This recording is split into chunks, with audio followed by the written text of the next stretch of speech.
मैं दिशा सिंह, आप सभी का क्लब आईएएस एस्पिरेंट चैनल पर स्वागत है। दोस्तों, आज हम लोग यूपीएससी प्रीलिम्स 2026 के लिए दृष्टि आईएएस की टेस्ट नंबर 18 के क्वेश्चन को सॉल्व करेंगे। इस टेस्ट पेपर में एनवायरनमेंट के 60 क्वेश्चन हैं और करंट अफेयर के 40 क्वेश्चन हैं। तो चलिए स्टार्ट करते हैं। वीडियो अच्छी लगे तो लाइक शेयर एंड सब्सक्राइब जरूर करिएगा और किसी भी क्वेश्चन में डाउट हो तो कॉमेंट करिएगा, आपके डाउट को क्लियर किया जाएगा। पहला क्वेश्चन है, पारिस्थितिक तंत्र के निम्नलिखित घटकों पर विचार कीजिए। बताना है कि कितने अजैव घटक हैं। ओके, तो अजैव घटकों की आपको पहचान करनी है। तो सूर्य का प्रकाश, तापमान, मृदा, वर्षण, जल, ये सभी अजैव घटक हैं। प्राथमिक उत्पादक जो है ये जैव घटक के अंतर्गत आते हैं। तो ये तीसरा नहीं होगा, बाकी सभी होगा। तो आपका करेक्ट आंसर क्या हो जाएगा? केवल 5 जो है अजैव घटक के अंतर्गत आएंगे। करेक्ट आंसर आपका ऑप्शन सी हो जाएगा। अगला क्वेश्चन देखिए, निम्नलिखित युग्मों पर विचार कीजिए। चरण दिया है और विवरण दिया है। अग्रगामी समुदाय, क्रमकी समुदाय और चरमोत्कर्ष समुदाय। ओके, तो पहला कह रहा है अग्रगामी समुदाय। अग्रगामी समुदाय के संदर्भ में कह रहा है कि वह पहला समुदाय जो किसी निर्जन क्षेत्र में निवास करता है, यानी कि कोई ऐसा क्षेत्र जहाँ पे पहली बार जीव जंतु या पेड़ पौधे अपना निवास बनाते हैं या उगते हैं पेड़ पौधे, तो उसको हम अग्रगामी समुदाय कहेंगे। जैसे कि मान लो कि नदियों द्वारा अपरदन होता है, तो इससे एक जलोढ़ मैदान का निर्माण होता है। या फिर ये मान लो कि ज्वालामुखी विस्फोट हुआ, तो जो ज्वाला लावा ऊपर धरातल पर फैली, एक वक्त के बाद ये ठंडा हो जाएगा, एक नए परत का निर्माण हुआ। तो इस नए परत में तो वैसे पहले से कोई पेड़ पौधे तो थे नहीं, तब यहाँ पे जो भी नए नए पौधे उगेंगे, जो भी नए नए जीव जंतु आएंगे, वो क्या होंगे? ये अग्रगामी समुदाय कहलाएंगे। ठीक है, ये पहली बार किसी नग्न अवस्था पर आकर अपनी शुरुआत करते हैं, अपना निवास स्थान बनाते हैं। तो पहला स्टेटमेंट आपका करेक्ट है।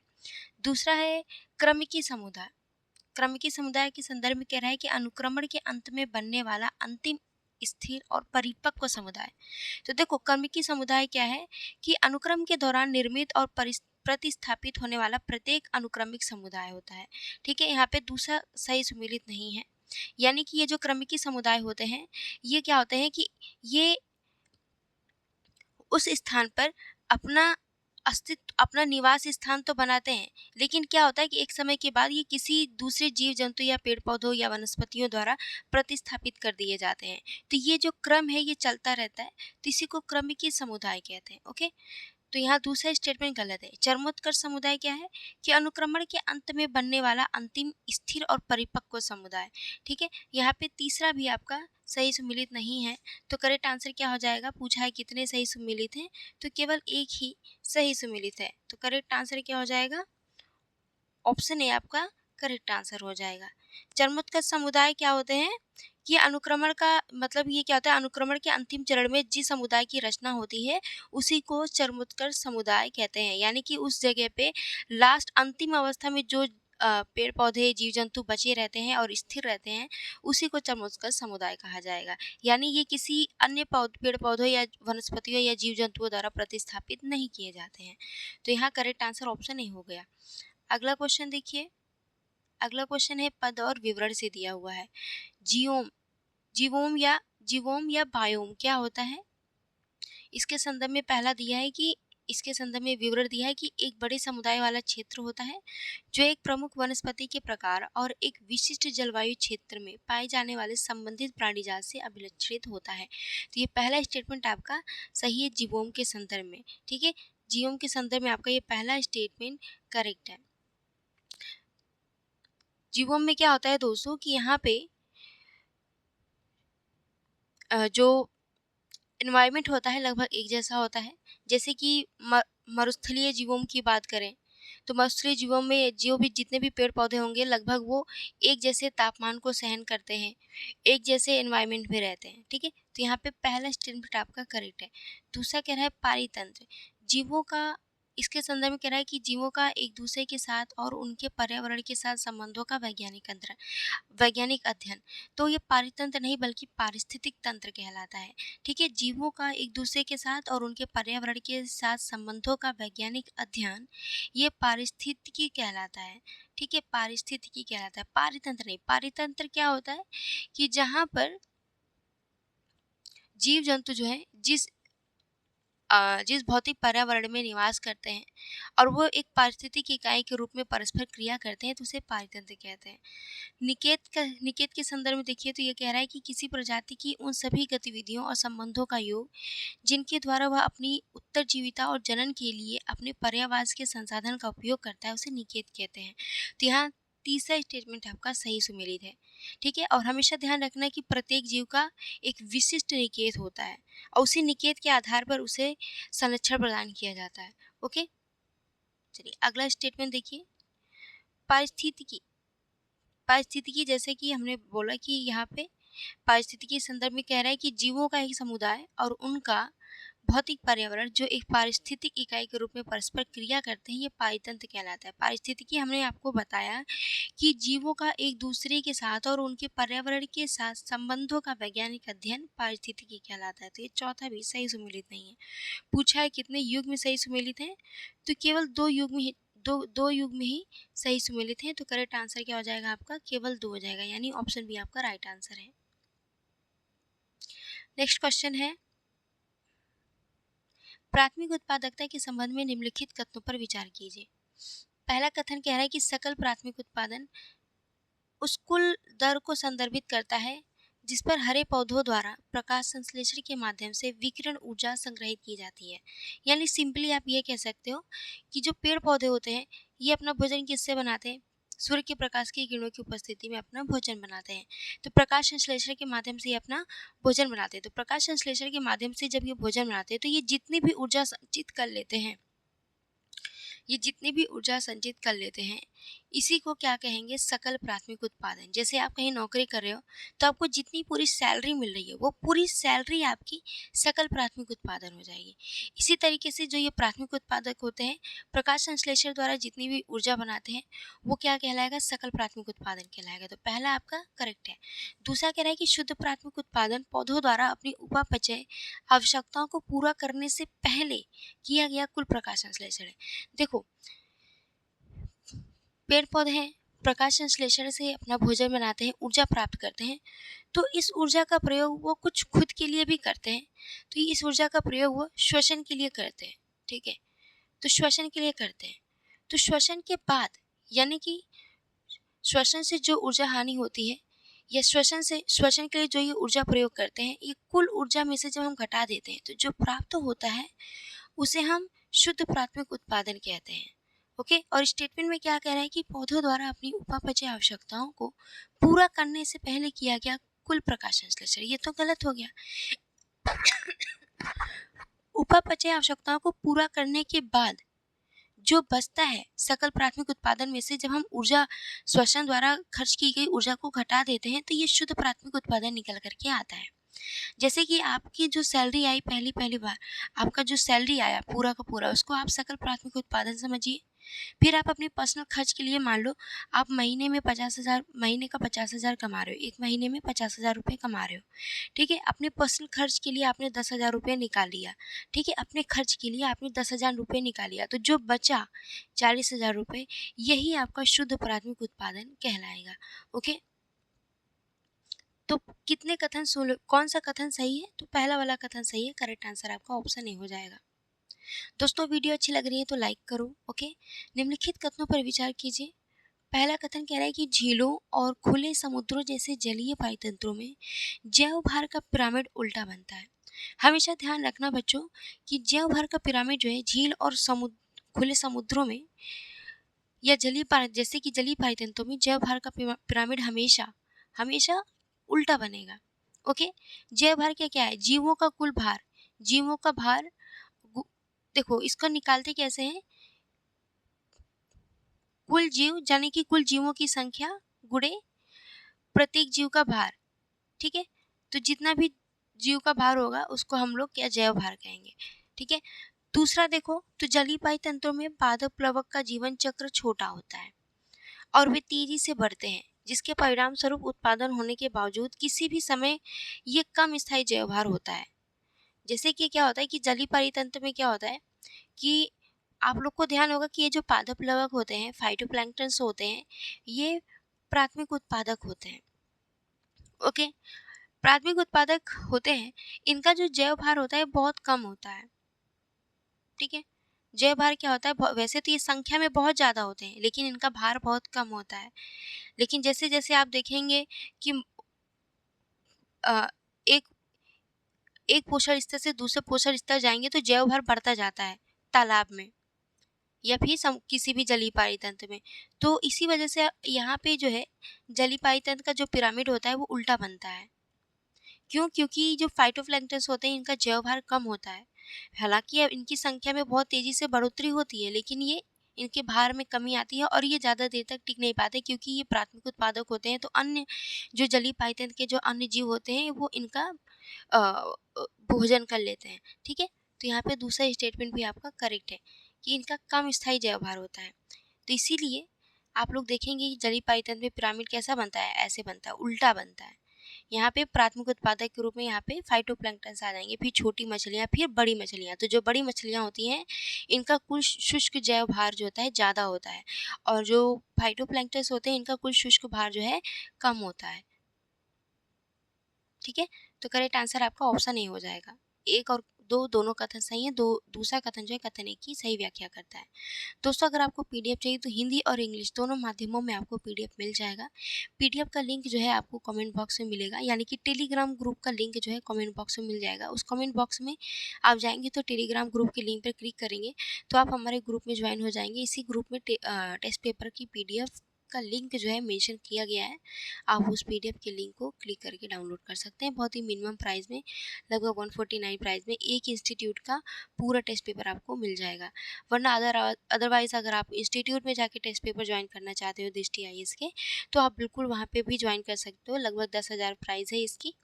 और विजन आईएएस की ज्वाइन करना चाहते हो तो विजन आईएएस की भी टेस्ट पेपर आपको मिल जाएगी और संस्कृति आईएएस की भी मिलेगी, फोरम आईएएस की भी मिलेगी। ओके, चलो अगला क्वेश्चन देखो।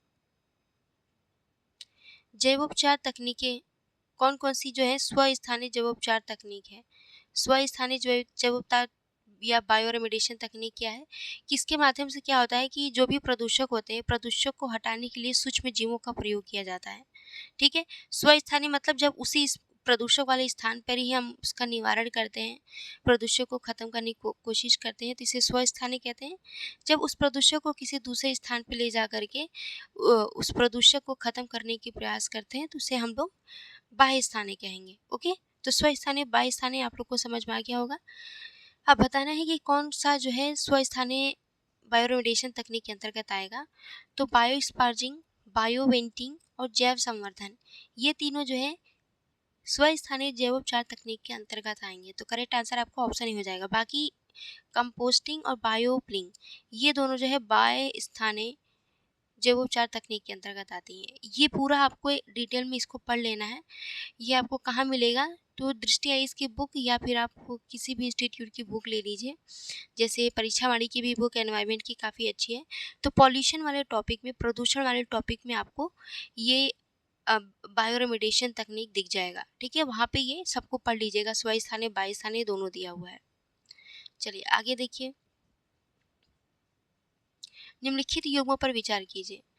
पहला कह रहा है नाइट्रीकरण, विवरण दिया हुआ है नाइट्रीकरण के संदर्भ में कि मृदा के बैक्टीरिया द्वारा अमोनिया का नाइट्रेट या नाइट्रेट में परिवर्तन। तो यहाँ पहला स्टेटमेंट सही है कि मिट्टी के जो बैक्टीरिया होते हैं इनके द्वारा अमोनिया का जब नाइट्रेट या नाइट्राइट में परिवर्तन होता है तो इसी को नाइट्रीकरण कहा जाता है। सर्वांगीकरण के संदर्भ में कह रहा है कि बैक्टीरिया द्वारा कार्बनिक नाइट्रोजन का गैसीय नाइट्रोजन में परिवर्तन। देखो सर्वांगीकरण क्या होता है कि पौधों द्वारा अवशोषित नाइट्रोजन को प्रोटीन और आरएनए जैसे कार्बनिक अणुओं में बदल दिया जाता है, जो पौधों और जानवरों के ऊतकों का निर्माण करते हैं। इसी को सर्वांगीकरण कहते हैं। ठीक है, यानी कि पौधे क्या करते हैं, जब नाइट्रोजन को अवशोषित करते हैं, पौधों द्वारा अवशोषित नाइट्रोजन को ये प्रोटीन और आरएनए जैसे कार्बनिक अणुओं में बदल देते हैं, और ये जो आरएनए है और प्रोटीन है ये क्या करते हैं, जानवरों के ऊतकों का निर्माण करते हैं। इसी को क्या कहेंगे, सर्वांगीकरण कहते हैं। ठीक है, तो दूसरा सही सुमेलित नहीं है। अमोनीकरण में क्या होता है भाई, नाइट्रोजन युक्त अपशिष्ट और मृत अवशेषों का कार्बनिक अमोनिया में परिवर्तन ही आपका अमोनीकरण कहलाता है। तो दूसरा सही सुमेलित है। तीसरा कह रहा है विनाइट्रीकरण, ऑक्सीजन मुक्त परिस्थितियों में नाइट्रेट का गैसीय नाइट्रोजन में परिवर्तन विनाइट्रीकरण कहलाता है। तो चौथा भी सही सुमेलित है। पूछा है कितने युग में सही सुमेलित है, तो 3 युग में सही सुमेलित है। करेक्ट आंसर ऑप्शन सी हो जाएगा। नेक्स्ट क्वेश्चन है, निम्नलिखित कथनों पर विचार कीजिए। पहला कथन कह रहा है कि पारिस्थितिक दक्षता अगले उच्चतर पोषण स्तर पर स्थानांतरित ऊर्जा और पूर्ववर्ती पोषण स्तर पर उपलब्ध ऊर्जा का अनुपात होता है। तो पहला स्टेटमेंट आपका करेक्ट है कि पारिस्थितिक दक्षता क्या कहलाता है कि उच्चतर पोषण स्तर पर स्थानांतरित ऊर्जा और पूर्ववर्ती पोषण स्तर पर उपलब्ध ऊर्जा का अनुपात ही जो है पारिस्थितिक दक्षता कहलाता है। दूसरा कह रहा है कि लिंडमैन के 10% नियम के अनुसार सभी पारितंत्रों में पारिस्थितिक दक्षता बिना किसी बदलाव के ठीक 10% ही रहती है। तो यहाँ दूसरा स्टेटमेंट गलत है। वैसे तो लिंडमैन का 10% का नियम ये कहता है कि एक पोषण स्तर में जो ऊर्जा होती है ये ऊर्जा दूसरे पोषण स्तर को पूरा नहीं प्राप्त होता है, बल्कि केवल 10% प्राप्त होता है। मान लो एक पोषण स्तर में 100% ऊर्जा है, तो इसका केवल 10% यानी केवल 10 यूनिट ही ऊर्जा दूसरे पोषण स्तर को प्राप्त होगा, और तीसरे पोषण स्तर को, क्योंकि इसके पास केवल 10 यूनिट ऊर्जा है, तो तीसरे पोषण स्तर को ही केवल इसका 10 यूनिट का केवल 10% ऊर्जा प्राप्त होगा, यानी कि केवल 1 यूनिट ऊर्जा प्राप्त होगा। तो ये जो है लिंडमैन का 10% का नियम कहलाता है। लेकिन ये सभी पारितंत्रों के लिए एक जैसा नहीं होता है। कुछ पारितंत्रों में इसका थोड़ा प्रतिशत बदलता रहता है, 5 से 35% के करीब में फ्लक्चुएट होता रहता है। तो यहाँ दूसरा गलत है, पहला करेक्ट है। आपका आंसर हो जाएगा ऑप्शन ए। नेक्स्ट क्वेश्चन है, पारिस्थितिक तंत्र की उत्पादकता के संबंध में निम्नलिखित कथनों पर विचार कीजिए। पहला कथन कह रहा है कि प्राथमिक उत्पादकता वह दर है जिस पर क्लोरोफिल युक्त स्वपोषी जीवों द्वारा प्रति इकाई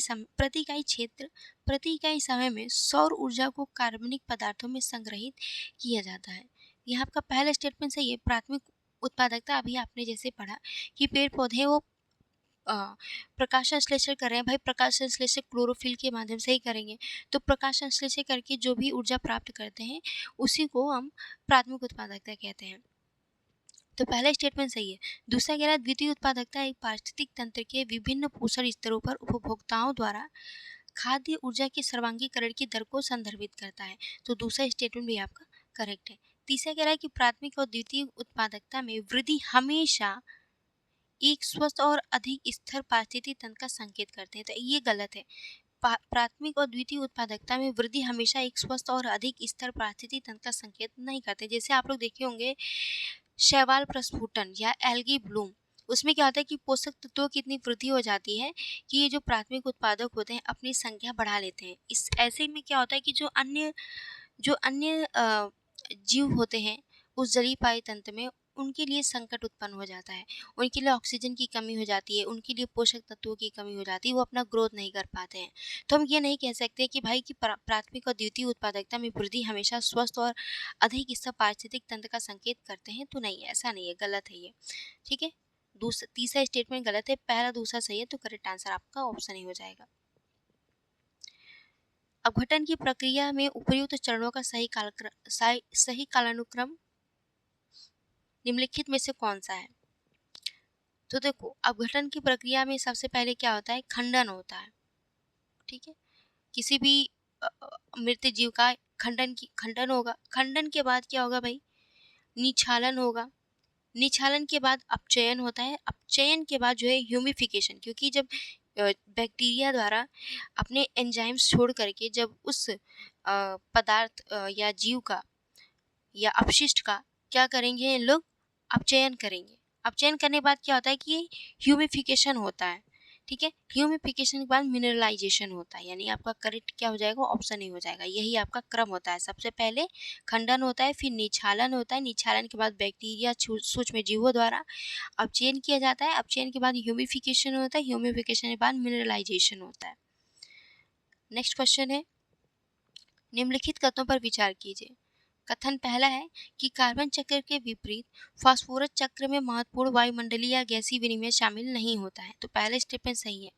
कार्बन चक्र क्या है, गैसीय विनिमय होता है, ठीक है, वायुमंडलीय या गैसीय विनिमय शामिल होता है इसमें, लेकिन फास्फोरस चक्र में वायुमंडलीय या गैसीय विनिमय शामिल नहीं होता है।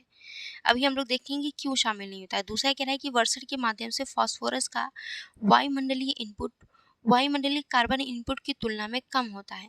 तो दूसरा स्टेटमेंट भी आपका करेक्ट है।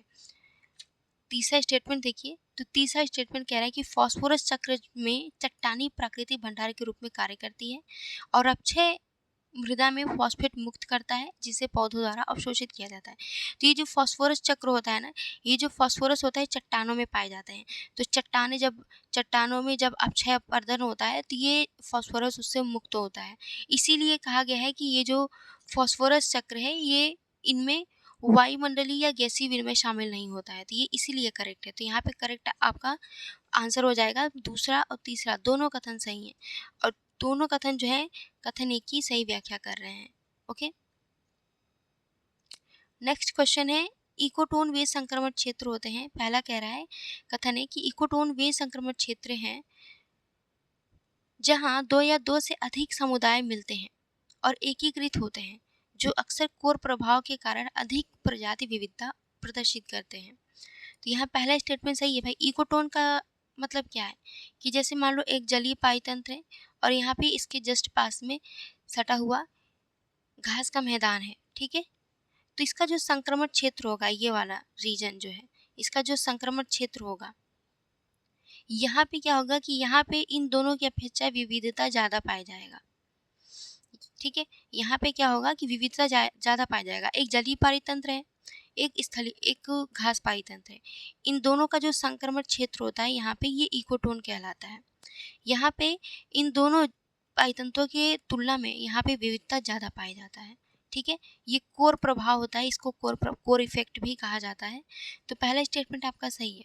दूसरा कह रहा है कि प्रेरित कोर मृदा के प्रकार स्थलाकृति या सूक्ष्म जलवायु में अचानक परिवर्तन जैसी दीर्घकालिक प्राकृतिक विशेषताओं के कारण उत्पन्न होते हैं और सामान्यतः ये स्थिर और स्थायी होते हैं। तो सामान्यतः ये स्थिर और स्थायी नहीं होते बल्कि अस्थिर प्रकृति के होते हैं। तीसरा कह रहा है कि अंतर्निहित कोर मानवीय गतिविधियों के कारण बनते हैं और प्राकृतिक विक्षोभों से प्रभावित नहीं होते हैं। क्या ये प्राकृतिक विक्षोभों से प्रभावित नहीं होंगे, ठीक है। और ये अंतर्निहित कोर मानवीय गतिविधियों के कारण बनते हैं। तो ये अंतर्निहित कोर मानवीय गतिविधियों के कारण नहीं बनते बल्कि प्राकृतिक कारणों से बनते हैं। तो यहाँ दूसरा और तीसरा दोनों ही स्टेटमेंट गलत है। करेक्ट आंसर आपका ऑप्शन डी हो जाएगा।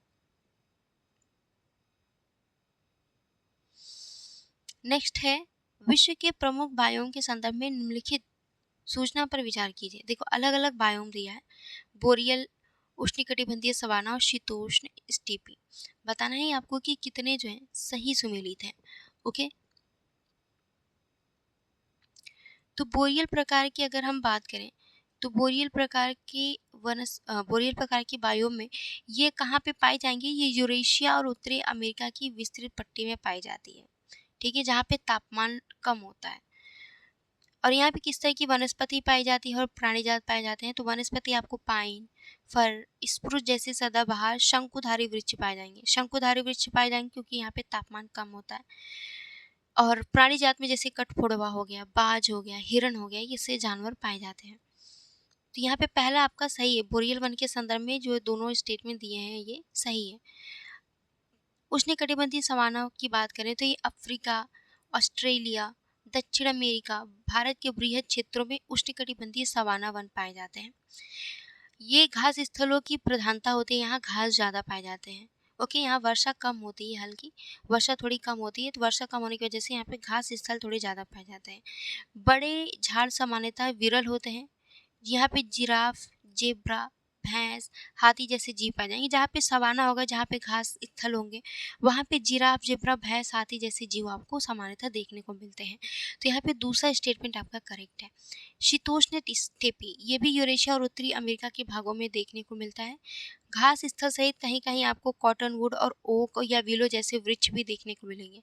और जीव-जंतुओं की बात करें तो चिंकारा हो गया, जंगली घोड़े जैसे जीव यहाँ पे पाए जाते हैं। तो तीसरा भी आपका करेक्ट है, यानी सही सुमेलित है। तो तीनों ही स्टेटमेंट आपके सही सुमेलित हैं। तो करेक्ट आंसर क्या हो जाएगा? ऑप्शन सी हो जाएगा, यानी सभी 3 स्टेटमेंट करेक्ट है। अगला है अन्योन्य क्रिया का प्रकार और उदाहरण। इसके पहले भी हम लोगों ने लगभग शायद चौथा या 5वां टेस्ट पेपर था, वो एनवायरनमेंट का ही था, बहुत इम्पोर्टेंट है, आप लोग एक बार देख लेना। उसमें बहुत अच्छे से क्वेश्चन सारे पूछे गए हैं, बहुत इंपॉर्टेंट क्वेश्चन है, मैंने बहुत अच्छे से एक्सप्लेन किया है, तो आप लोग वहाँ पे समझ सकते हो और पढ़ सकते हो, ठीक है। असंयोजितता क्या होता है बताओ? इसका उदाहरण क्या है? पेनिसिलियम द्वारा पेनिसिलियम का उत्पादन जो बैक्टीरिया की वृद्धि को रोकता है। तो ये असंयोजितता होता है क्या मेरे बच्चों? हमेशा ये एग्जाम में पूछता है, हमेशा, ठीक है। तो ये असंयोजितता होता है क्या है? इसे एमेंसिलिज्म भी कहते हैं। इसमें क्या होता है कि एक प्रजाति हानि की स्थिति में होती है और दूसरी प्रजाति को कोई प्रभाव नहीं पड़ता है, ठीक है। एक प्रजाति नुकसान में होती है जबकि दूसरी प्रजाति जो है अप्रभावी रहती है। जैसे पेनिसिलियम कवक बैक्टीरिया, पेनिसिलियम द्वारा पेनिसिलिन का उत्पादन जो बैक्टीरिया की वृद्धि को रोकता है। ओके, तो बैक्टीरिया की वृद्धि को रोक रहा है, तो इसमें किसको लॉस हो रहा है? बैक्टीरिया को लॉस हो रहा है, पेनिसिलियम को कोई प्रभाव नहीं पड़ रहा है। तो ये असंयोजितता है। पहला स्टेटमेंट आपका करेक्ट है। नेक्स्ट देखिए, नेक्स्ट परजीविता दिया है। परजीविता के संदर्भ में इसमें दिया है, रेमोरा मछली का गमन और भोजन के उद्देश्य शार्क से संलग्न होना। आप लोग को पता है कि रेमोरा मछली जो है ये शार्क के ऊपर घूमती रहती है। जैसे ये मान लो ये शार्क है, तो इसके ऊपर रेमोरा मछली ऐसे बैठी रहती है। जहाँ जहाँ ये शार्क मछली घूमता है, इसके पीछे ऊपर बैठे के ये सफ़र करती रहती है। तो जब भी इसके सामने कोई बड़ा मछली, छोटा मछली, जो भी इसका शिकार आता है, तो जब ये शार्क मछली उसका शिकार करता है, तो मांस के छोटे-छोटे टुकड़े जो हैं ऊपर पानी में तैरते हैं। तो इन लोग क्या करते हैं, जो रेमोरा मछली होते हैं उसको खाते हैं, अपना पेट भरते हैं। यानी इनको कुछ नहीं करना पड़ता है अपने भोजन के लिए, बस बैठे रहना होता है। शार्क मछली जब भोजन करेगा, मांस के जो टुकड़े मिलेंगे उससे ये अपना पेट भर लेते हैं। तो रेमोरा मछली को देखो, क्या रेमोरा मछली को कोई लॉस हो रहा है? नहीं, इसको तो फ़ायदा हो रहा है। क्या शार्क मछली को कोई लॉस हो रहा है? बताओ, कोई बताएगा?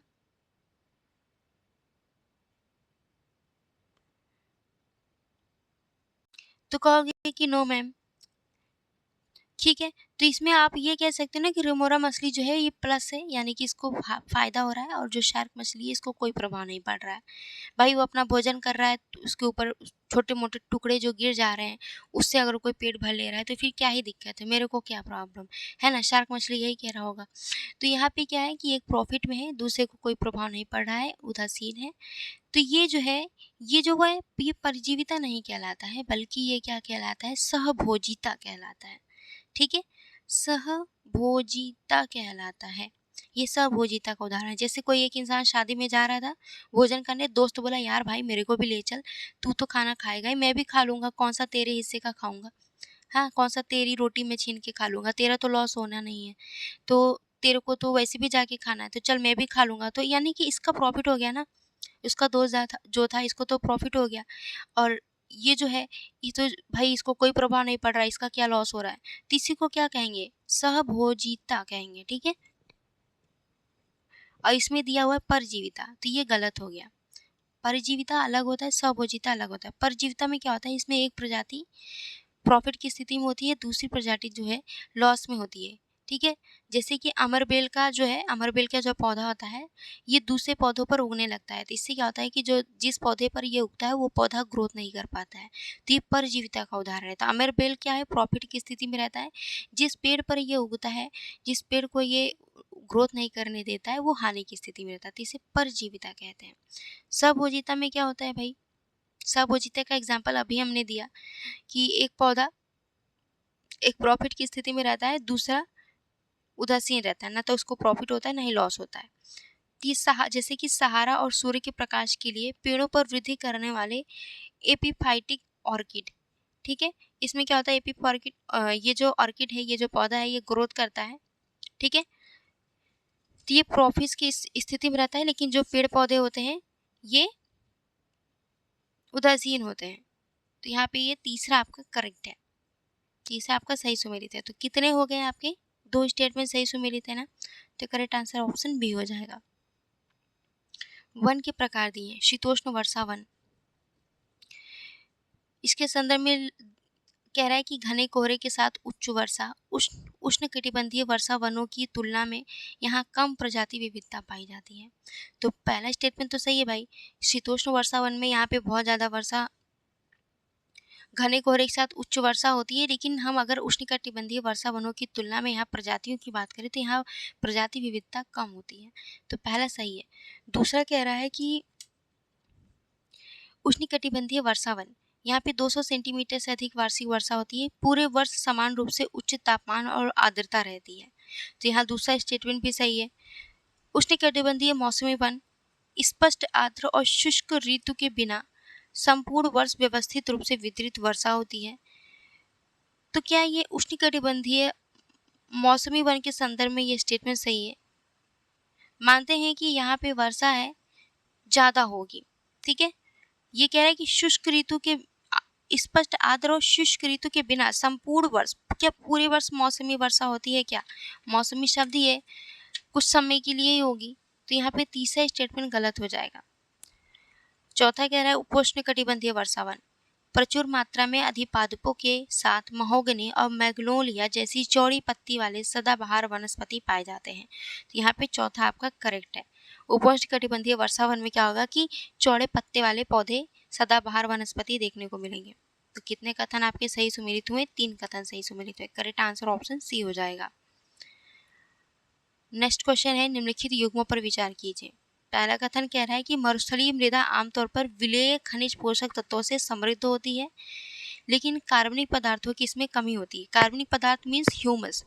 तो भाई मरुस्थलीय मृदा में आपको पता है कि ह्यूमस की कमी होती है। यहाँ पे विलेय पदार्थ जो इसमें विलेय खनिज पोषक तत्वों की समृद्धि होती है, ये पहला स्टेटमेंट आपका करेक्ट है। और कार्बनिक पदार्थों यानी कि ह्यूमस की कमी होती है, तो ये बात सही कह रहा है, पहला स्टेटमेंट आपका सही है। दूसरा कह रहा है कि शुष्क परिस्थितियों में सीमित जल निक्षालन को कम कर देता है, जिससे विलेय लक्षणों का संचय होने लगता है। तो यहाँ पे दूसरा स्टेटमेंट आपका करेक्ट है। ओके, शुष्क परिस्थितियों में क्या होता है कि निक्षालन की प्रक्रिया होती है। निक्षालन की प्रक्रिया की वजह से ये जो लवण होते हैं, ये लवणों का यहाँ पे संचय होने लगता है, क्योंकि निक्षालन से लवण का तो निक्षालन नहीं होता है, केवल जल का निक्षालन होता है। तो ऊपर जो है लवण बच जाते हैं। तो यहाँ पे आप लोग देखेंगे कि शुष्क परिस्थिति क्षेत्रों में या मरुस्थलीय क्षेत्रों में लवणों का आप अधिकता देखने को मिलेगा आपको। तो दूसरा सही है। तीसरा कह रहा है अधिकांश मरुस्थलीय पौधे मरुद्भिद होते हैं, जिनमें गहरे या पार्श्व मूल जल संचय करने वाले ऊतक, जल हानि को कम करने के लिए पत्तियों की सतह छोटी होने जैसी अनुकूलन पाए जाते हैं।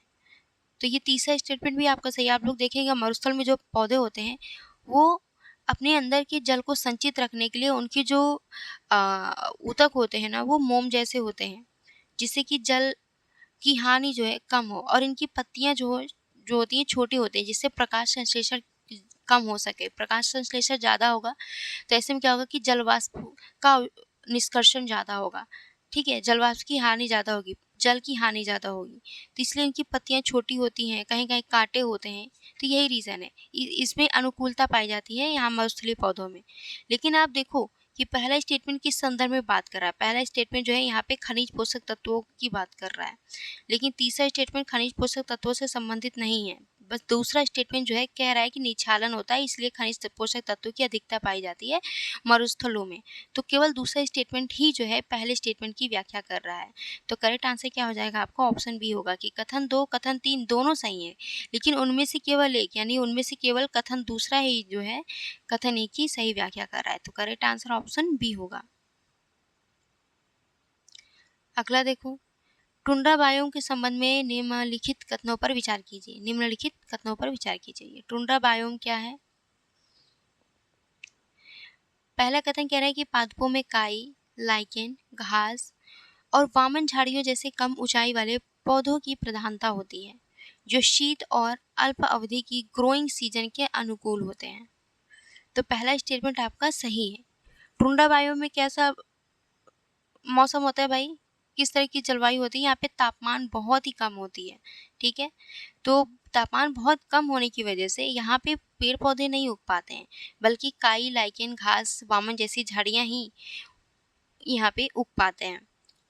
तो यहाँ पहला स्टेटमेंट आपका करेक्ट हो जाएगा। दूसरा कह रहा है अनेक टुंड्रा जंतुओं में शीत जलवायु में जीवित रहने के लिए सघन फर, उष्मारोधी वसा की परत, त्वचा के बाहरी हिस्से के रंग में मौसमी बदलाव जैसी अनुकूलता पाई जाती है। तो आप लोग देखेंगे कि टुंड्रा बायो में जीव जंतु होते हैं उनमें बहुत फर पाए जाते हैं। फर पाएंगे तभी तो वो उनको ठंड नहीं लगेगी। ठंड से बचने के लिए उनके शरीर में एक अनुकूलता पाई जाती है कि उनके शरीर में बहुत सारे फर पाए जाएंगे, और उनकी जो त्वचा होती है काफ़ी मोटी होती है, ठीक है। मोटी त्वचा होती है क्योंकि इसमें फैट बहुत होता है। तो ये जो फैट होता है ना, उष्मा को बाहर निकलने से रोकता है, ठीक है। तो यहाँ दूसरा स्टेटमेंट सही है। तीसरा कह रहा है कि बैक्टीरिया और कवक जैसे सूक्ष्म जीव हिमावरण के नीचे सक्रिय रहते हैं तथा टुंड्रा पारिस्थितिक तंत्र के पोषक चक्र में महत्वपूर्ण भूमिका निभाते हैं। तो तीसरा स्टेटमेंट भी आपका सही है। तो कुल कितने कथन सही है, मतलब कौन कौन सा कथन सही है? तो तीनों कथन सही है। करेक्ट आंसर आपका ऑप्शन डी हो जाएगा। दोस्तों, आप लोग अगर सी सेट पढ़ना चाहते हो, सी सेट हिंदी माध्यम के एस्पिरेंट, तो सी सेट की क्लास स्टार्ट की जा रही है 20 तारीख से।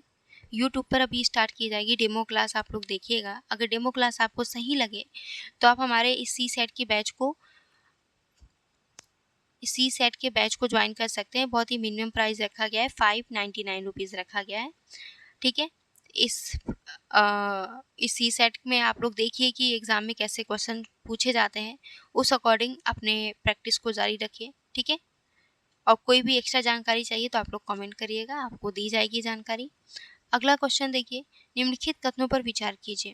पहला कथन कह रहा है कि मैंग्रोव में न्यूमेटोफोर्स नामक विशेष वायवीय मूल होते हैं, जो उन्हें जल भराव और निम्न ऑक्सीजन वाली मृदा में ऑक्सीजन अवशोषित करने में मदद करते हैं। तो पहला स्टेटमेंट आपका सही है। जो मैंग्रोव में यही विशेषता होती है कि इनमें न्यूमेटोफोर्स पाए जाते हैं। ये जो न्यूमेटोफोर्स होते हैं ये इनको जो है ऑक्सीजन अवशोषित करने में मदद करते हैं। तो पहला स्टेटमेंट आपका करेक्ट है। दूसरा कह रहा है कि मैंग्रोव पौधे जो हैं सजीव प्रजनता प्रदर्शित करते हैं, जिसमें बीज जनक वृक्ष से संलग्न रहते ही अंकुरित हो जाते हैं और बाद में प्रोपिक्यूल्स के रूप में विकसित होते हैं। तो दूसरा स्टेटमेंट भी सही है। मैंग्रोव जैसे कि सामान्यतः क्या होता है कि फल जो होते हैं, फल जब जमीन पेड़ से टूटकर नीचे गिरते हैं तब ये जो है अंकुरित होते हैं। यानी कि फल पेड़ से अलग होने के बाद ही अंकुरित होता है। लेकिन इसमें क्या होता है मैंग्रोव में कि फल जो है पेड़ में लगा ही रहता है और पेड़ में लगे रहने के दौरान ही ये अंकुरित होता है। जब अंकुरित हो जाता है तब ये नीचे गिरता है, फिर ये ग्रोथ करता है, ठीक है। इसी को जो है सजीव प्रजनता कहा जाता है, ठीक है। इसे क्या कहा जाता है? सजीव प्रजनता कहा जाता है। तो दूसरा स्टेटमेंट सही है।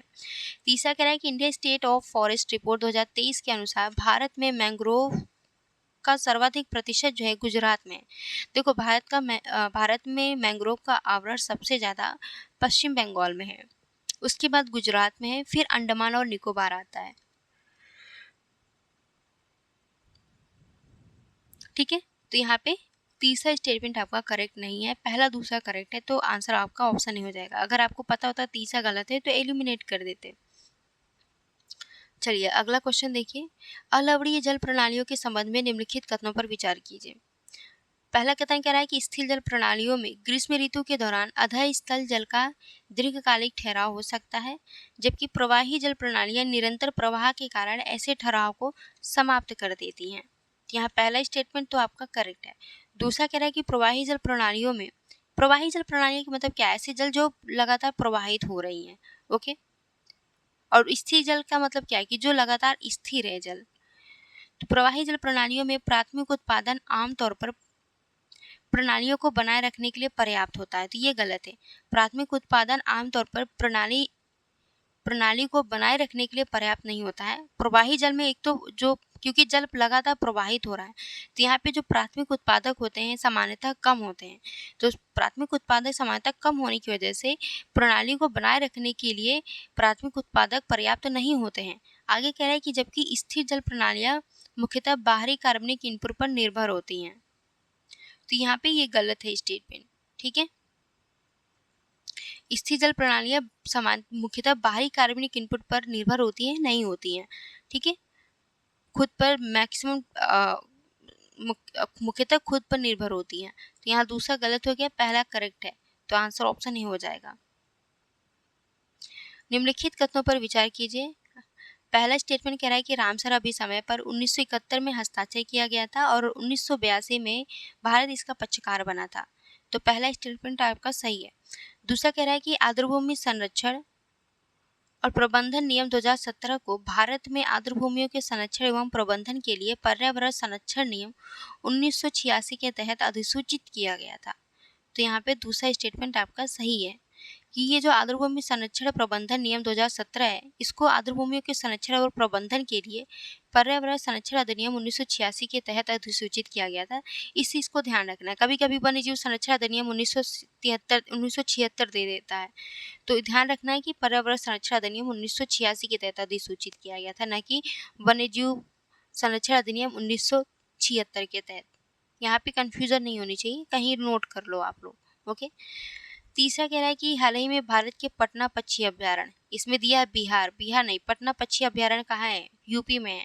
और छारी ढांग ये गुजरात, कहाँ है? ये गुजरात में, को रामसर स्थलों के रूप में जोड़ा गया। अब देश में कुल रामसर स्थलों की संख्या कितनी हो गई है? 98 हो गई है।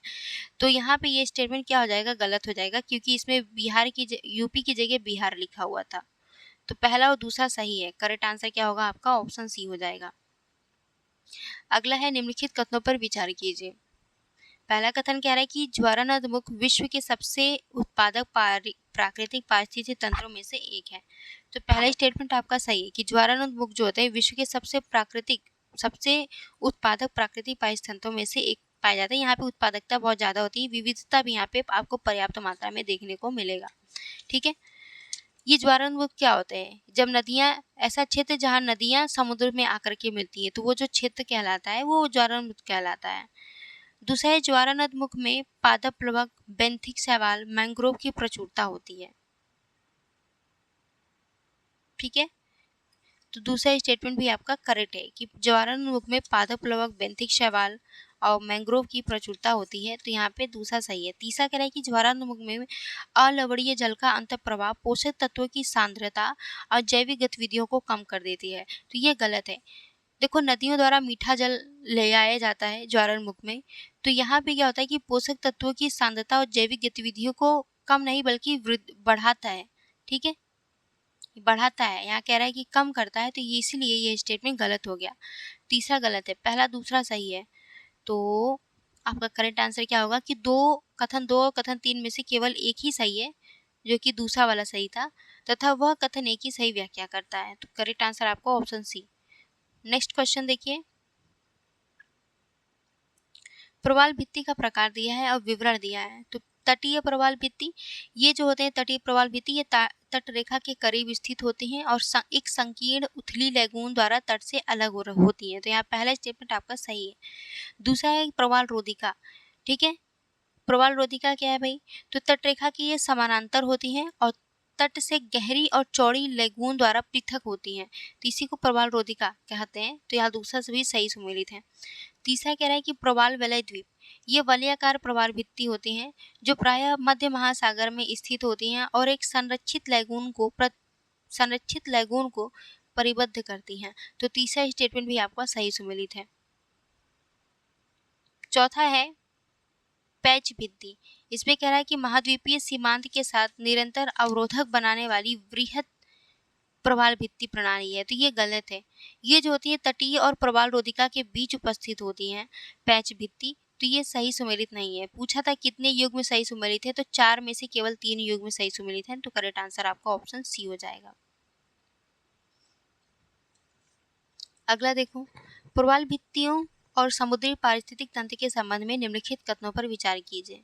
ओके, पहला कथन देखिए, तो प्रवाल वित्तीय समानता 22 डिग्री सेंटीग्रेड से 29 डिग्री सेंटीग्रेड के बीच जलीय तापमान में सर्वोत्तम रूप से विकसित होती हैं और इस सीमा से अधिक समय तक तापमान बढ़ने पर प्रवाल विरंजन हो सकता है। तो पहला स्टेटमेंट सही है। देखो, प्रवाल भित्तियां जो है एक निश्चित तापमान पर ही ये अपना ग्रोथ कर सकती हैं, ठीक है, या फिर सर्वाइव कर सकती हैं। जैसे कि 22 डिग्री सेंटीग्रेड से 29 डिग्री सेंटीग्रेड के बीच जो जलीय तापमान होता है, इसमें ही ये सर्वोत्तम रूप से विकास कर सकती हैं, ठीक है। लेकिन अगर तापमान में बहुत ज़्यादा बढ़ोतरी होती है तो ऐसी स्थिति में प्रवाल विरंजन होने लगता है। तो यहाँ पहला स्टेटमेंट आपका सही है। दूसरा कह रहा है कि महासागरीय अम्लीकरण प्रवाल में कैल्सिफिकेशन दर को बढ़ाता है, जिससे उनकी संरचना अधिक सुदृढ़ हो जाती है और भंजन के प्रति उसका प्रतिरोध बढ़ता है। तो देखो, महासागरीय अम्लीकरण जो है प्रवाल में कैल्सिफिकेशन दर को बढ़ाता नहीं है बल्कि कम कर देता है, ठीक है। जो भी ऐसे जीव जो खोल वाले जीव होते हैं जिनके ऊपर कैल्शियम की परत रहती है, जैसे कछुआ हो गया, ये प्रवाल हो गए, तो इनमें कैल्शिफिकेशन की दर कम होती है। तो ऐसी स्थिति में ये अपना कवच नहीं बना पाते हैं। जब अम्लीकरण बढ़ता है तो अम्लीकरण जो है हानिकारक होता है। ये कैल्शिफिकेशन वाले जो जितने भी जीव होते हैं, जो खोल वाले जीव होते हैं, उनके लिए हानिकारक होता है अम्लीकरण। तो इनके बढ़ने से कैल्शिफिकेशन दर में कमी आती है, ठीक है, जिससे उनकी संरचना अधिक सुदृढ़ नहीं होती है बल्कि और कमजोर हो जाती है और भंजन के प्रति उनका प्रतिरोध बढ़ता नहीं है बल्कि कम हो जाता है। तो ये दूसरा स्टेटमेंट गलत है। ये हमेशा स्टेटमेंट दे देता है, इंपॉर्टेंट है, अम्लीकरण का क्या प्रभाव पड़ता है प्रवाल भित्तियों पर, अक्सर एग्जाम में दे देता है, इंपॉर्टेंट है, तो ध्यान रखना। तीसरा कह रहा है कि बढ़ता हुआ समुद्र जल स्तर प्रवालों और समुद्री घास स्थलों के लिए खतरा उत्पन्न करता है, क्योंकि प्रकाश संश्लेषण के लिए उन्हें अपेक्षाकृत उथले जल की आवश्यकता होती है। तो यहाँ पे आपका तीसरा स्टेटमेंट बताओ कि क्या करेक्ट है। तो यस, तीसरा स्टेटमेंट करेक्ट है कि बढ़ता हुआ समुद्री जल जो है, जल स्तर प्रवालों और समुद्री घास स्थलों के लिए खतरा उत्पन्न हो जाता है। क्यों? क्योंकि जो प्रकाश संश्लेषण के लिए उन्हें अपेक्षाकृत उथले जल की आवश्यकता होती है, ठीक है। तो पहला और तीसरा आपका करेक्ट है। अगला देखिए कि महासागर के तल से लेकर उसके सबसे गहरे हिस्से तक सही क्रम में व्यवस्थित कीजिए। तो सबसे ऊपरी हिस्सा जो है, महासागर का सबसे ऊपरी तल जो है, क्या कहलाता है? एपीपेलाजिक जोन कहलाता है। फिर आता है मेसोपेलाजिक जोन, फिर आपका आएगा बाथीपेलाजिक जोन, फिर लास्ट में एबिसोपेलाजिक जोन। यानी आपका सही क्रम क्या होगा? 2 1 4 3, ठीक है। जो मेसोपेलाजिक जोन होता है, यहाँ पे लगभग समुद्र के ऊपरी तल से 200 मीटर की गहराई तक का जोन होता है। यहाँ पे सूर्य की प्रकाश प्रॉपर तरीके से पहुंचता है। उसके बाद आपका आता है एपीपेलाजिक जोन। एपीपेलाजिक जोन में जैसे जैसे हम नीचे नीचे गहराई पे पहुंचते हैं, वहां पे सूर्य की प्रकाश नहीं पहुंच पाती है, ठीक है। चलो आगे बढ़ते हैं। अगला क्वेश्चन है, ब्रायोफाइट्स को पादप जगत के उभयचर कहा जाता है क्योंकि वे स्थल पर होते हैं लेकिन लैंगिक जनन के लिए इनको जल की आवश्यकता होती है। तो पहला आपका करेक्ट है, पहला स्टेटमेंट आपका ब्रायोफाइट के संदर्भ में सही कह रहा है। दूसरा कह रहा है कि सभी टेरिडोफाइट्स स्थलीय और जलीय या अधिपादपीय परिस्थितियों में जीवित नहीं रह सकते हैं। तो ये तो गलत है, सभी टेरिडोफाइट स्थलीय और जलीय या अधिपादपीय परिस्थितियों में जीवित नहीं रह सकते हैं, तो ये गलत है, ठीक है। रह सकते हैं कुछ जो है, जो जलीय जलीय पारिस्थितिक में रह सकते हैं, कुछ हैं जो मरुद्भिद होते हैं यानी कि मरुस्थल में रह सकते हैं। तो ये गलत है, दूसरा स्टेटमेंट, पहला सही है। करेक्ट आंसर ऑप्शन ए हो जाएगा। उपरोक्त में से कौन सी प्रजातियां अंतर्राष्ट्रीय प्रकृति संरक्षण संघ यानी IUCN द्वारा गंभीर रूप से संकटापन्न प्रजातियों के रूप में वर्गीकृत किया गया है? तो IUCN द्वारा संकटापन्न प्रजातियों के रूप में वर्गीकृत किया गया किन किन प्रजातियों को? तो spoon build send Piper, Siberian crane और बंगाल फ्लोरिकन। ओके, ये जो बोर्नियाई हाथी है, बोर्नियाई हाथी को संकटापन्न प्रजाति में वर्गीकृत नहीं किया गया है, ठीक है। तो पहला, दूसरा और चौथा जो है आपका करेक्ट हो जाएगा। अगला है, निम्नलिखित कथनों पर विचार कीजिए। पहला कथन कह रहा है कि भारत की स्थानीय प्रजातियों का एक महत्वपूर्ण हिस्सा उत्तर पूर्व, पश्चिमी घाट, उत्तर पश्चिम हिमालय और अंडमान और निकोबार द्वीप समूह में केंद्रित है। तो पहला स्टेटमेंट तो आपका सही है। क्यों? क्योंकि यहाँ पे देखो विविधता ज़्यादा पाई जाती है। यहाँ का एनवायरनमेंट भी इस तरह से कि यहाँ पे आपको वर्षा ज़्यादा देखने को मिलेगा, तापमान अपेक्षा कहीं थोड़ा ज़्यादा रहता है। यहाँ पे विविधता ज़्यादा पाई जाएगा। विविधता ज़्यादा है तो इसलिए यहाँ पे हम कह सकते हैं कि स्थानीय प्रजातियों का एक महत्वपूर्ण हिस्सा यहाँ देखने को मिलता है। दूसरा कह रहा है कि भारत में दर्ज आधे से अधिक पुष्पी पादप देश के स्थानीय के, आधे से अधिक नहीं बेटा, यहाँ पे लगभग 33% पुष्पी पादप जो है भारत के स्थानिक हैं। ठीक है, तो यहाँ पे गलत हो जाएगा। केवल एक कथन सही है, करेक्ट आंसर ऑप्शन ही होगा कि केवल एक। अगला है कथन एक, क्वेश्चन देखिए पहला। तो कथन एक कह रहा है कि हाथियों को कीस्टोन प्रजाति माना जाता है। कीस्टोन प्रजाति जिनकी पारिस्थितिकी तंत्र में महत्वपूर्ण भूमिका होती है। ठीक है, जो पारिस्थितिकी तंत्र के पूरे स्ट्रक्चर को मेंटेन करने में महत्वपूर्ण भूमिका निभाते हैं।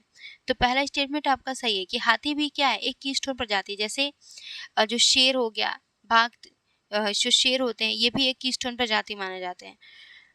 तो दूसरा देखो, कथन दूसरा कह रहा है कि हाथी अपने मल के माध्यम से बीजों का लंबी दूरी तक प्रसार करते हैं। तो यहाँ पे दूसरा स्टेटमेंट आपका सही है। आगे देखिए तीसरा स्टेटमेंट भी दिया है क्या? नहीं, केवल 2 ही स्टेटमेंट दिया है।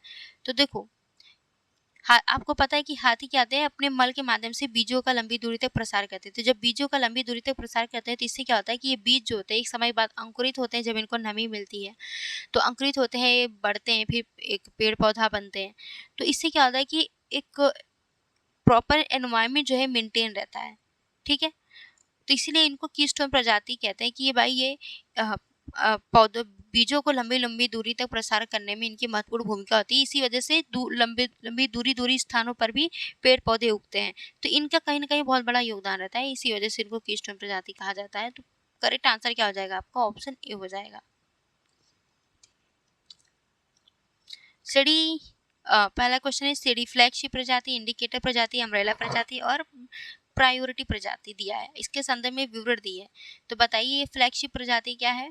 तो ऐसी प्रजाति जिसे जन समर्थन बढ़ाने के लिए किसी संरक्षण अभियान के प्रतीक या प्रतिरूप के रूप में चुना जाता है। तो पहला स्टेटमेंट सही है कि ऐसी प्रजाति जिसे जन समर्थन बढ़ाने के लिए किसी संरक्षण अभियान के प्रतीक या प्रतिरूप के रूप में चुना जाता है, इसे फ्लैगशिप प्रजाति कहा जाता है। इंडिकेटर प्रजाति क्या होती है कि ऐसी प्रजाति जिनकी उपस्थिति या दशा किसी पारितंत्र या पर्यावरणीय प्रक्रिया की अवस्था को प्रतिबिंबित करता है। इंडिकेटर प्रजाति यानी ये इंडिकेट करता है कि अगर पर्यावरण में किसी तरह का बदलाव आता है तो सबसे पहले प्रभाव जो है इन्हीं इंडिकेटर प्रजातियों के ऊपर पड़ता है। जैसे कि लाइकेन, ये एग्जाम में पूछा भी गया है ये क्वेश्चन।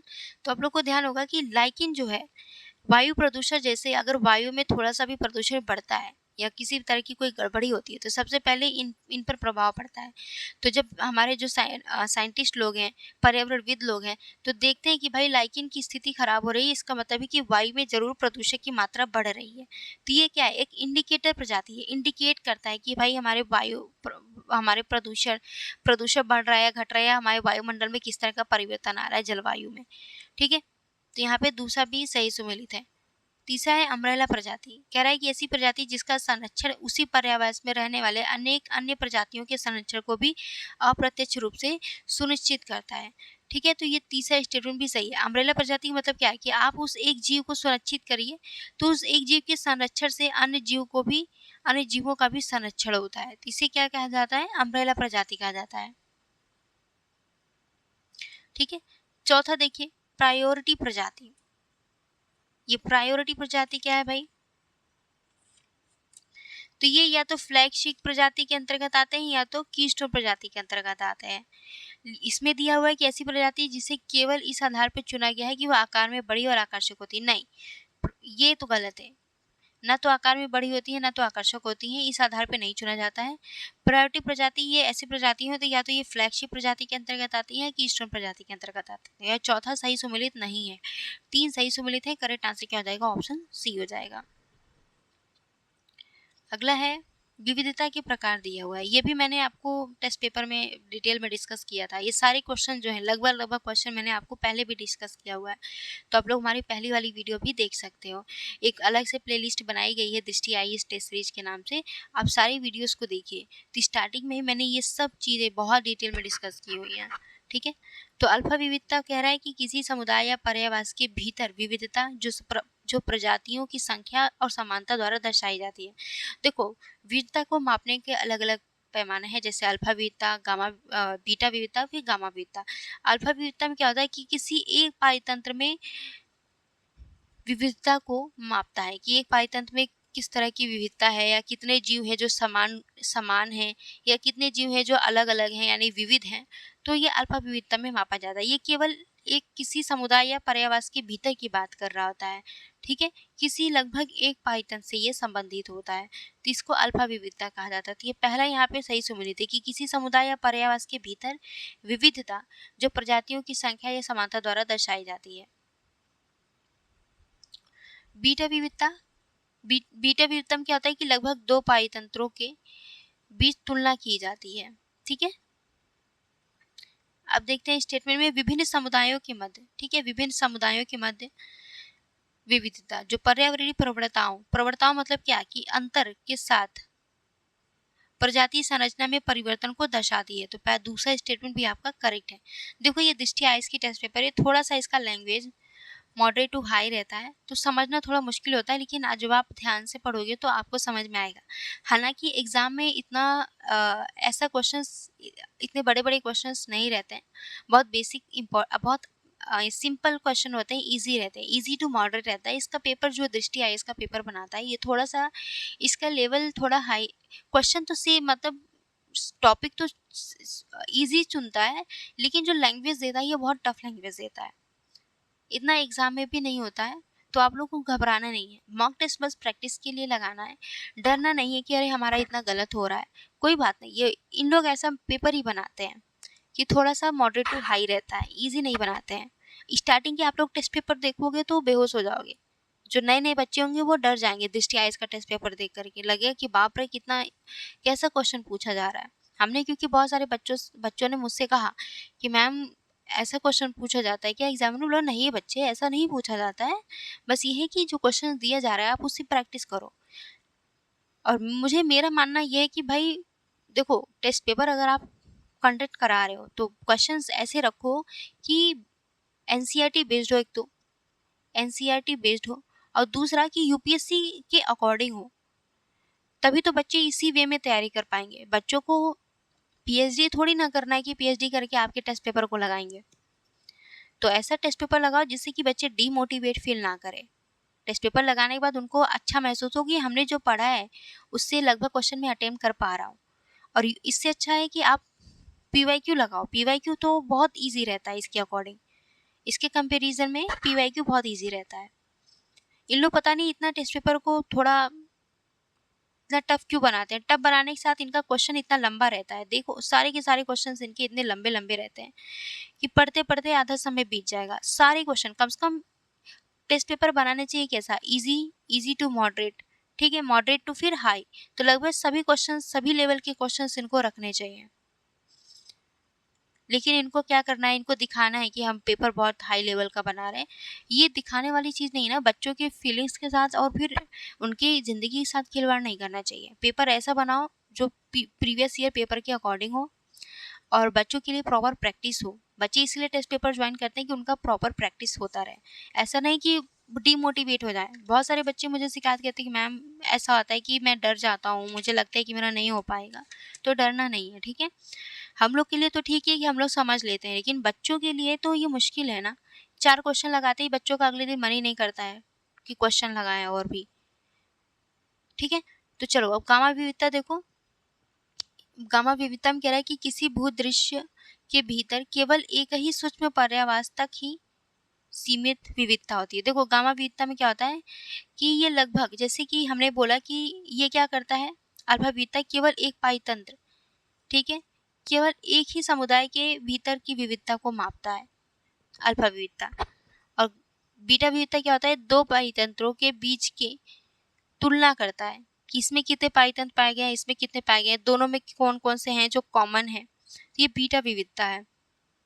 और गामा विविधता में क्या होता है कि लगभग, जैसे एक बहुत बड़े क्षेत्र में, मान लो पूरे भारत में जितने भी पाइतंत्र होंगे, ठीक है, जलीय पायतंत्र, स्थलीय पायतंत्र, सबको वन पायतंत्र, घास पायतंत्र, तो सभी पायतंत्रों की विविधता को मापेगा ये। ठीक है, तो ये अल्फा विविधता, बीटा विविधता, अल्फा विविधता प्लस बीटा विविधता फिर माइनस दोनों में जो कॉमन होते हैं उनको घटा देते हैं, तो ये गामा विविधता निकल करके आता है। तो तीसरा ये सही सुमेलित नहीं है। इसमें कह रहा है कि केवल एक ही सूक्ष्म पर्यावास तक सीमित विविधता होती है, ये गलत है। ये पूरे व्यापक क्षेत्र की विविधता को मापता है। ठीक है, केवल 2 सही है, तो करेक्ट आंसर ऑप्शन बी हो जाएगा। अगला जैव विविधता हॉटस्पॉट के बारे में निम्नलिखित कथनों पर विचार कीजिए। पहला कथन कह रहा है कि किसी क्षेत्र को जैव विविधता हॉटस्पॉट तब माना जाता है जब उसमें संवहनी पादपों की कम से कम 1500 स्थानीय किस्म हो। तो पहला स्टेटमेंट आपका सही है कि किसी भी स्थान को जैव विविधता माने जाने का कुछ मानदंड है, जैसे कि वहाँ पे कम से कम संवहनी पादपों की कम से कम 1500 स्थानीय किस्म हो। ठीक है, दूसरा है कि किसी क्षेत्र को जैव विविधता हॉटस्पॉट के रूप में योग्य घोषित करने के लिए उस क्षेत्र में कम से कम 17% मूल प्राकृतिक वनस्पति का समाप्त होना आवश्यक है। तो दूसरा भी आपका करेक्ट है। तीसरा कह रहा है कि जैव विविधता हॉटस्पॉट पृथ्वी की स्थलीय सतह के लगभग 2.5% भाग को आवृत करता है। तो तीसरा भी आपका करेक्ट है। तो आंसर क्या हो जाएगा? ऑप्शन डी हो जाएगा, पहला, दूसरा और तीसरा। अगला क्वेश्चन है जीन बैंकों के संबंध में निम्नलिखित कथनों पर विचार कीजिए। पहला कथन कह रहा है कि जीन बैंक आनुवंशिक सामग्री का एक भंडार है जिसमें बीज, पराग कण, ऊतक के नमूने शामिल होते हैं, जिन्हें पादपों की किस्मों को विलुप्त होने से बचाने और आनुवंशिक विविधता को संरक्षित करने के लिए संग्रहित किया जाता है। तो पहला स्टेटमेंट सही है, बहुत बेसिक स्टेटमेंट दिया है। ठीक है, दूसरा कह रहा है कि भारत का प्रथम जीन बैंक वर्ष 1996 में भारतीय कृषि अनुसंधान परिषद, राष्ट्रीय पादप आनुवंशिक संसाधन ब्यूरो द्वारा नई दिल्ली में स्थापित किया गया था। तो दूसरा स्टेटमेंट भी करेक्ट है। आपका आंसर क्या हो जाएगा? ऑप्शन सी, यानी 1 और 2 दोनों कथन सही है। अगला है उपयुक्त निकायों में से किनकी अध्यक्षता में केंद्रीय पर्यावरण, वन और जलवायु परिवर्तन मंत्री करते हैं। ठीक है, किनकी अध्यक्षता जो है केंद्रीय पर्यावरण और वन और जलवायु परिवर्तन मंत्री करते हैं। तो किसकी अध्यक्षता करते हैं? तो आप लोग को पता होगा कि राष्ट्रीय बाघ संरक्षण प्राधिकरण, इसकी अध्यक्षता कौन करते हैं भाई? तो इसकी अध्यक्षता केंद्रीय पर्यावरण, वन और जलवायु परिवर्तन मंत्री करते हैं। तो पहला सही है। दूसरा है केंद्रीय चिड़ियाघर प्राधिकरण की अध्यक्षता केंद्रीय पर्यावरण और वन एवं जलवायु परिवर्तन मंत्री करते हैं। लेकिन राष्ट्रीय वन्य जीव बोर्ड, इसकी अध्यक्षता जो है पीएम करते हैं। राष्ट्रीय वन्य जीव की अध्यक्षता प्रधानमंत्री करते हैं। तीसरा नहीं होगा, पहला दूसरा है, तो करेक्ट आंसर ऑप्शन ए हो जाएगा। नेक्स्ट क्वेश्चन है वन्यजीव संरक्षण संशोधन अधिनियम 2022 के संबंध में निम्नलिखित कथनों पर विचार कीजिए। ओके, पहला कथन कह रहा है कि इस अधिनियम के अंतर्गत अनुसूचियों की, एक मिनट, पहला कथन कह रहा है कि इस अधिनियम के अंतर्गत अनुसूचियों की संख्या 6 से घटा करके 4 कर दी गई है। ओके, जिसमें वर्मिन से संबंधित अनुसूची को हटाना और साइट्स के अंतर्गत सूचीबद्ध नमूनों के लिए एक नई सूची को जोड़ा गया है। तो यहाँ पहला स्टेटमेंट आपका सही है। दूसरा कह रहा है कि यह अधिनियम केवल राज्य सरकारों को राष्ट्रीय उद्यानों और अभयारण्यों में सन्निकट संरक्षित क्षेत्रों को अधिसूचित करने का अधिकार देता है। तो नहीं, केंद्र सरकार को भी ये अधिकार देता है। तो केंद्र सरकार और राज्य सरकार दोनों जो है राष्ट्रीय उद्यानों, अभयारण्यों से जो सन्निकट क्षेत्र होते हैं उसको इको सेंसिटिव जोन घोषित कर सकता है। तो यहाँ दूसरा सही सुमेलित, दूसरा गलत है। तीसरा कह रहा है कि यह अधिनियम केंद्र सरकार को आक्रामक विदेशी प्रजातियों के आयात, व्यापार, अधिकार या प्रसार को विनियमित करने या प्रतिबंधित करने का अधिकार देता है। तो तीसरा स्टेटमेंट आपका करेक्ट है। तो दूसरा गलत था, पहला तीसरा सही है। तो करेक्ट आंसर क्या हो जाएगा? ऑप्शन बी हो जाएगा। जैवमंडल आरक्षित क्षेत्र, देखो जैवमंडल जितने भी बायोस्फीयर रिजर्व्स होते हैं इनको तो 3 क्षेत्रों में विभाजित किया जाता है। एक तो कोर होता है, फिर इसके चारों ओर का क्षेत्र जो होता है ये बफर जोन कहलाता है, फिर इसके चारों ओर का जो क्षेत्र होता है ये क्या कहलाता है? आपका संक्रमण क्षेत्र कहलाता है। ठीक है, इनके कुछ अलग अलग नियम है। जैसे कोर क्षेत्र बहुत प्रतिबंधित क्षेत्र होता है, यहाँ पे हर किसी को जाना अलाउ नहीं होता है, ना ही यहाँ पे हर कोई काम करना अलाउ होता है। फिर बफर क्षेत्र क्या होता है? वो थोड़ा सा ये लचीला होता है, यहाँ पे कुछ चीज़ें छूट दी गई हैं, जैसे कि यहाँ पे वानिकी की जा सकती है, यहाँ पे टूरिज्म किया जा सकता है, कुछ शैक्षणिक संस्थान स्थापित किए जा सकते हैं। ठीक है, कुछ प्रयोग किए जा सकते हैं, यानी कि कुछ रिसर्च किए जा सकते हैं। और ये जो ज़ोन होता है संक्रमण ज़ोन, यहाँ पे मानव अधिवास हो सकते हैं, मानव रह सकते हैं, मानव अपनी गतिविधियाँ कर सकते हैं, ऐसी गतिविधियाँ कर सकते हैं जो पर्यावरण के अनुकूल हो। ठीक है, पर्यावरण के अनुकूल गतिविधियाँ यहाँ पे करना अलाउ होता है, अनुमति प्राप्त होती है। तो अब देखो कोर क्षेत्र के संदर्भ में कह रहा है कि जैव विविधता और पारिस्थितिक तंत्र की अक्षुण्णता को संरक्षित करने के लिए न्यूनतम मानवीय हस्तक्षेप। तो यहाँ पे पहला स्टेटमेंट आपका सही है कि यहाँ पे न्यूनतम मानवीय हस्तक्षेप होता है। दूसरा बफर क्षेत्र, इसमें कह रहा है कि स्थानीय समुदायों के सहयोग से अधिवासियों का निर्माण, कृषि और वानिकी जैसी मानवीय गतिविधियों की स्वतंत्र रूप से अनुमति होती है। तो यहाँ पे स्वतंत्र रूप से अनुमति नहीं होती है भाई। स्वतंत्र रूप से अनुमति होगी क्या? तब तो पूरा एकदम ये लोग लकड़ी पेड़ पौधा सब तोड़ मोड़ डालेंगे, है, तब तहस नहस हो जाएगा। तो स्थानीय समुदायों के सहयोग से आदिवासियों का निर्माण होता है, कृषि भी कर सकते हैं, वानिकी भी कर सकते हैं, लेकिन ये स्वतंत्र रूप से इनको अनुमति नहीं होती है। ठीक है, यहाँ पे दूसरा गलत हो जाएगा।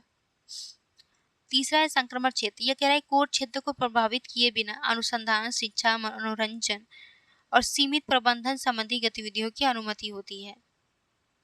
तो ये जो संक्रमण क्षेत्र होता है ये कोर क्षेत्र थोड़ी ना होता है, ये सबसे बाहरी क्षेत्र होता है। कोर क्षेत्र से इसका कोई संबंध ही नहीं है। देखो ये कोर क्षेत्र है, फिर आता है बफर क्षेत्र आता है, उसके बाद संक्रमण क्षेत्र आता है। तो यहाँ पे इसलिए तीसरा गलत है। हालांकि आगे जो कह रहा है कि यहाँ अनुसंधान, शिक्षा, मनोरंजन और सीमित प्रबंधन संबंधी गतिविधियां की अनुमति होती है, तो यहाँ पे सही है तीसरा। लेकिन ये कोर क्षेत्र को प्रभावित किए बिना, तो ये कोर क्षेत्र से तो इसका संबंध ही नहीं है। तो यहाँ तीसरा गलत है, केवल एक कथन सही होगा, क्योंकि दूसरा भी गलत था, पहला ही सही है बस।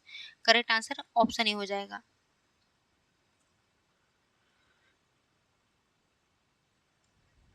अगला क्वेश्चन है निम्नलिखित कथनों पर विचार कीजिए।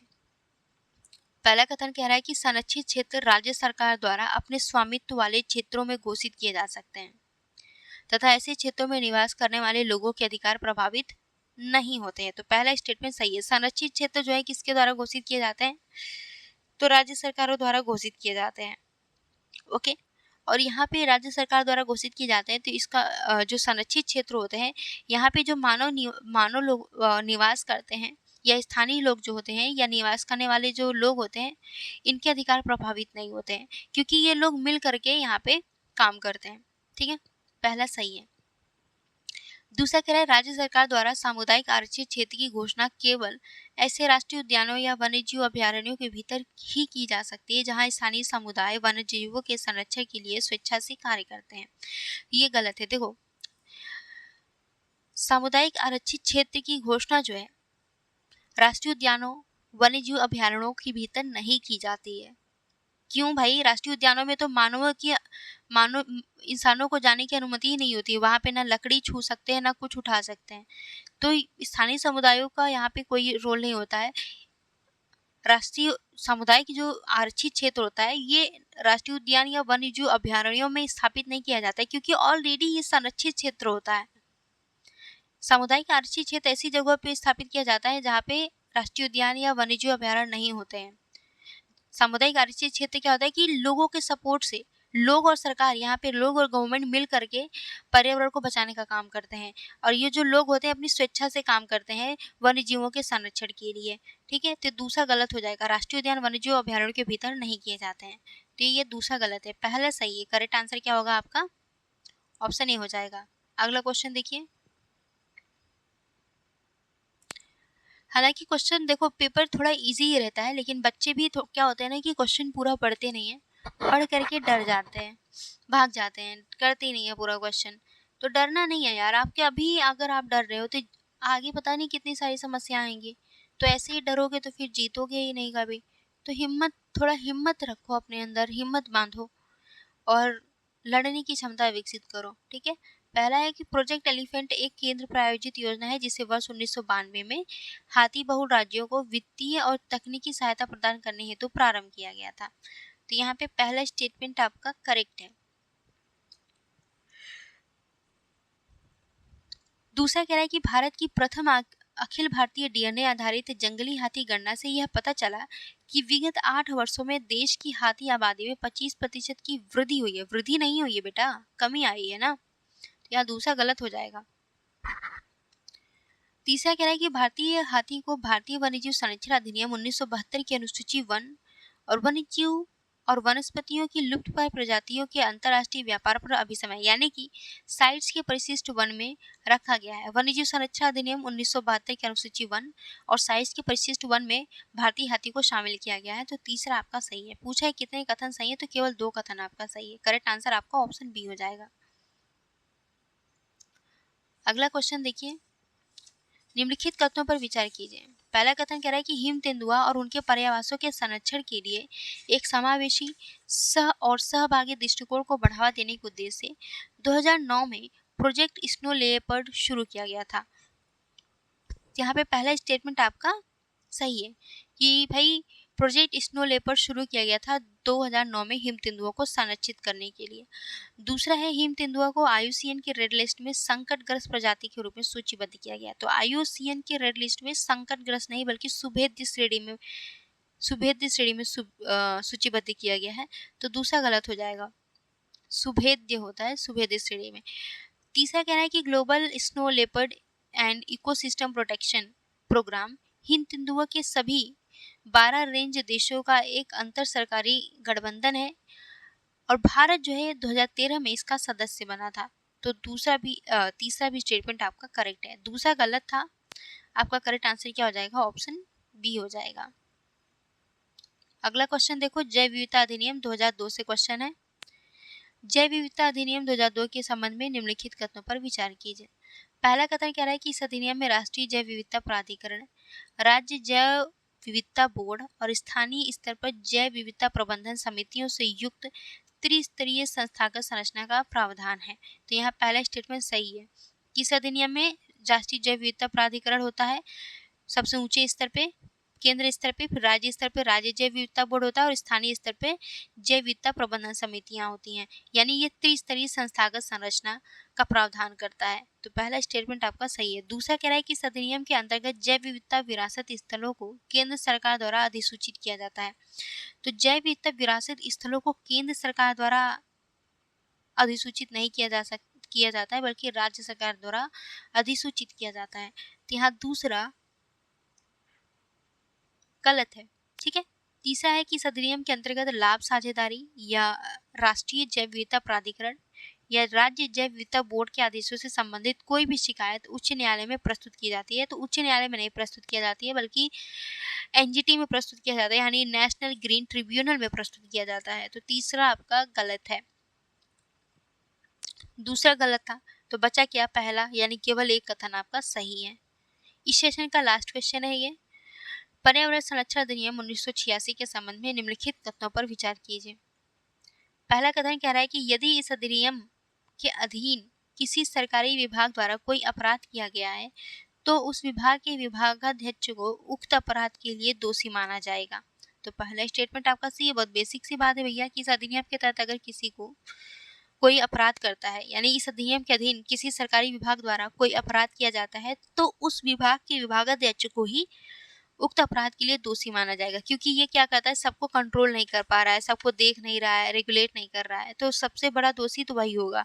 ठीक है, चलो आगे देखो। अगला कथन क्या कह रहा है कि इस अधिनियम के अधीन किसी अपराध का संज्ञान कोई न्यायालय तभी लेगा जब उस संबंध में केंद्रीय सरकार द्वारा या ऐसे व्यक्ति द्वारा जिसने कथित अपराध के संबंध में 60 दिन का पूर्व नोटिस दिया हो, शिकायत प्रस्तुत की जाए। यानी 60 दिन से पहले नोटिस दे करके ही शिकायत की जा सकती है। तो दूसरा स्टेटमेंट आपका सही है। करेक्ट आंसर आपका ऑप्शन सी हो जाएगा। तो दोस्तों वीडियो अच्छी लगी हो तो लाइक शेयर सब्सक्राइब जरूर करना। बाकी बचे हुए क्वेश्चंस हम लोग नेक्स्ट सेशन में कंप्लीट करेंगे।